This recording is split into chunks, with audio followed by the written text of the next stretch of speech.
ഇതുവരെ ഏറ്റവും ഒടുവിലുള്ള കണക്ക് എങ്ങനെയാണ് എന്ന് നമ്മൾ നോക്കാം. കേരളം എങ്ങനെ ചിന്തിക്കുന്നു? മുൻതൂക്കം ആർക്കാണ്?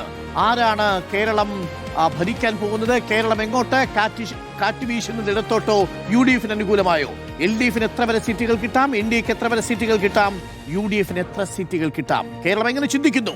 ഇപ്പോൾ ഏറ്റവും ഒടുവിൽ 12 ജില്ലകൾ പൂർത്തിയാകുമ്പോഴുള്ള ട്രെൻഡ് നോക്കൂ.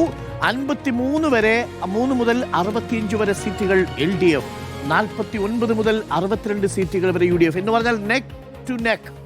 3 സീറ്റിന്റെ വ്യത്യാസമേ ഉള്ളൂ. 3 സീറ്റിന്റെ വ്യത്യാസം. ആര് ജയിച്ചിട്ടുണ്ടെങ്കിലും അതൊരു വലിയ മാർജിനിലായിരിക്കില്ല. നെക്ക് ടു നെക്ക് ആണ് നിലവിൽ 12 ജില്ലകൾ പ്രഖ്യാപിക്കുമ്പോൾ. ഇനി ഒരേ ഒരു സീറ്റ് മാത്രമാണ് നിലവിൽ മഞ്ചേശ്വരത്തിന് സാധ്യതയുള്ളത്. ഇനിയുള്ള 2 ജില്ലകൾ വളരെ നിർണായകമാണ്. ഈ 2 ജില്ലകളിലും കൂടി 25 സീറ്റുകളുണ്ട്. 11 സീറ്റുകൾ കൊല്ലം, 14 സീറ്റുകൾ തിരുവനന്തപുരം. എന്തും സംഭവിക്കാം. നമ്മൾ നോക്കുന്നു കൊല്ലം. 2021 കൊല്ലത്തിന്റെ അവസ്ഥ ആദ്യം പരിശോധിക്കാം.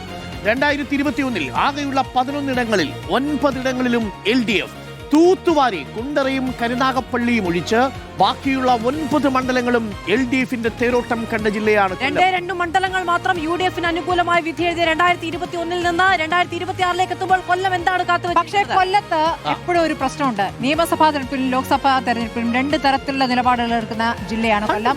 അപ്പോൾ അങ്ങോട്ടും ഇങ്ങോട്ടും ചാഞ്ചാടുന്നു എന്നുള്ളത്. നിയമസഭാ തെരഞ്ഞെടുപ്പിൽ തുടർച്ചയായി LDF ആയിരുന്നു. പക്ഷെ തദ്ദേശ തെരഞ്ഞെടുപ്പിൽ ഇപ്പോൾ കാര്യങ്ങൾ മാറി. 4 ലോക്സഭാ തെരഞ്ഞെടുപ്പിലും മേൽക്കൈ UDFനായിരുന്നു. പക്ഷേ നിയമസഭാ തെരഞ്ഞെടുപ്പ് LDFനാണ്. 2021 ചവറ, കുന്നത്തൂർ, കൊല്ലം ടൈറ്റ് കോമ്പറ്റീഷൻ നടക്കുന്ന മണ്ഡലങ്ങളുണ്ട്. അടക്കമുള്ള മണ്ഡലങ്ങളെല്ലാം ഫൈറ്റ് നടക്കുന്ന ഇടങ്ങളുണ്ട്. നോക്കാം. കൊല്ലം നിർണായകമാണ്. കൊല്ലവും തിരുവനന്തപുരവും കോഴിക്കോടും ആര് പിടിക്കുന്നോ അവര് പിടിക്കും എന്നുള്ളതാണ് നമ്മളുടെ പൊതുവായിട്ടുള്ള കണക്കുകൂട്ടൽ. അങ്ങനെ പല സ്ഥലങ്ങളും കൊല്ലം കുണ്ടറ ആര് പിടിക്കുന്നു? കുണ്ടറയിൽ എന്താണ് സംഭവിക്കാൻ സാധ്യതയുള്ളത്? മേഴ്സിക്കുട്ടിയമ്മയെ പരാജയപ്പെടുത്തി അതെ പരാജയപ്പെടുത്തുന്നത് കൂടെ ഓർക്കണം.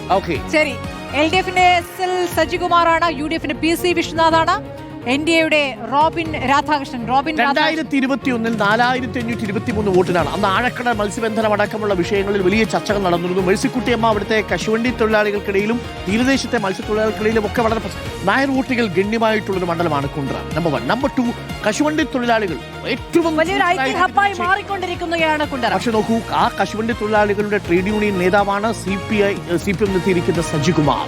ആ സജികുമാറിനെ ഒട്ടും അണ്ടർ എസ്റ്റിമേറ്റ് ചെയ്യുന്നതാണ് എന്റെ പക്ഷം. വളരെ ജനകീയനാണ്. നമ്മുടെ ആ പരിപാടി കാണാതെ പോകുന്ന സാധ്യത ഉണ്ടായി. 5 മിനിറ്റിനുള്ളിൽ സജിയുടെ ഒപ്പം നിന്നവർ ഇതിൽ എവിടുത്തെ ആൾക്കാരാണ്, ഏത് സ്ത്രീയാണ്, ആ മകൻ എവിടെയാണ്, ആ പാസുക്ക് ഉച്ചയാകുമ്പോഴേക്ക് തിരിച്ചു കൊണ്ടു കൊടുത്തു. അത്രമേൽ കണക്റ്റഡ് ആണ് സജികുമാർ. മണ്ഡലത്തിൽ മാത്രമല്ല കേരളത്തിലാകെ സജീവമായിട്ടുള്ള കോൺഗ്രസിന്റെ ഒരു സൗമ്യ മുഖമാണ് PC വിശ്വനാഥ്. അത് മാത്രമല്ല ഉമ്മൻചാണ്ടിയുടെ ഒരു ലെഗസി നല്ല വൃത്തിയായി കൈകാര്യം ചെയ്തു.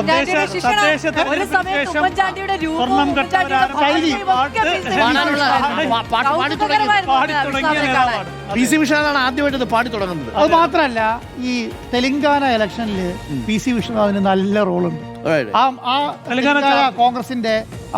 കോൺഗ്രസ് പിടിച്ചെടുക്കുന്നതിനകത്ത് അവിടുത്തെ സംഘടനാ ചുമതല ഉണ്ടായിരുന്നു. വലിയ രീതിയിൽ ചുമതല ഉണ്ടായിരുന്നു. കാരണം നീറ്റായിട്ട് ഈ മണ്ഡലങ്ങളെയും കൈകാര്യം ചെയ്യുന്നതിനകത്ത് PC വിശ്വനാഥിന് വലിയ റോളുണ്ട്. ഇപ്പോഴത്തെ യൂത്ത് കോൺഗ്രസ് നേതാക്കളുടെ എല്ലാവരുടെയും ഒരു മാത്രമല്ല ഈ വരുന്ന പൊളിറ്റിക്കൽ ലീഡർഷിപ്പിൽ വളരെ നിർണായകമായ സ്ഥാനം കിട്ടാൻ സാധ്യതയുണ്ട്. ഇപ്പൊ തന്നെ വൈസ് പ്രസിഡന്റ് ആണ്, വളർന്നു വരുന്ന താരമാണ്. ചെറിയ UDF തരംഗമുണ്ടെങ്കിൽ പോലും ആകെയുള്ള ഒരേ ഒരു നെഗറ്റീവായിട്ട് PC വിശ്വനാഥൻ ആ മണ്ഡലത്തിൽ ഞാൻ കാണുന്നത്, PC വിശ്വനാഥന് ആ മണ്ഡലത്തിൽ ശ്രദ്ധിക്കാൻ പറ്റുന്നതിനേക്കാൾ കൂടുതൽ സംഘടനാ പ്രശ്നങ്ങൾ ഉണ്ടായി.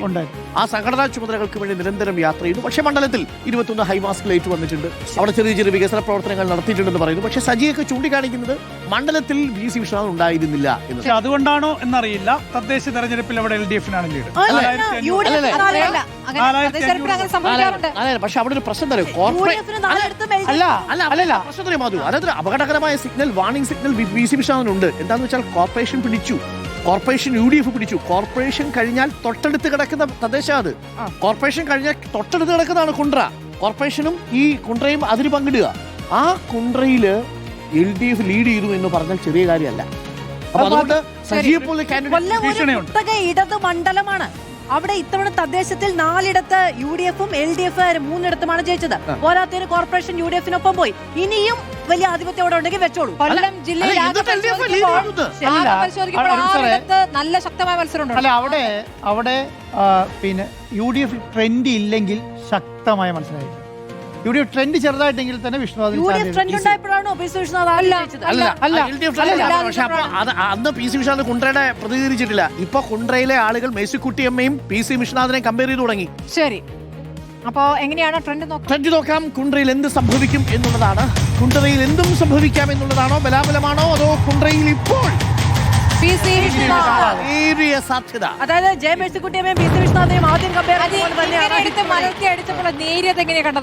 സാധ്യതയാണ്. ഞാൻ അവിടെ കാണുന്നത് ടൈറ്റ് ഫൈറ്റ് ആണ് കേട്ടോ. അല്ല, എന്താ അറിയോ, കേരളത്തിൽ ഒന്നടങ്കം ഈ പറഞ്ഞ പഞ്ചായത്ത് തെരഞ്ഞെടുപ്പിൽ ശക്തമായി UDF-ന് അനുകൂലമായി നിന്ന സമയത്ത് 4500 വോട്ട് LDF-ന് അനുകൂലമായ മണ്ഡലമാണ്.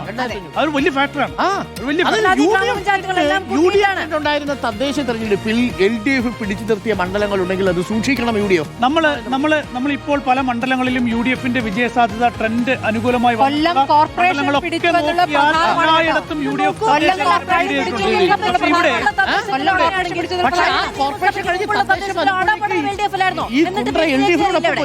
ഉണ്ടായിരുന്നു. ഞാൻ പറഞ്ഞത് ഇത്തവണത്തെ ട്രെൻഡ് മാറിയിട്ടുണ്ട് എന്നുള്ളതാണ്. എന്നാലും നമ്മുടെ ട്രെൻഡ് PC-ക്ക് അനുകൂലമാണ്.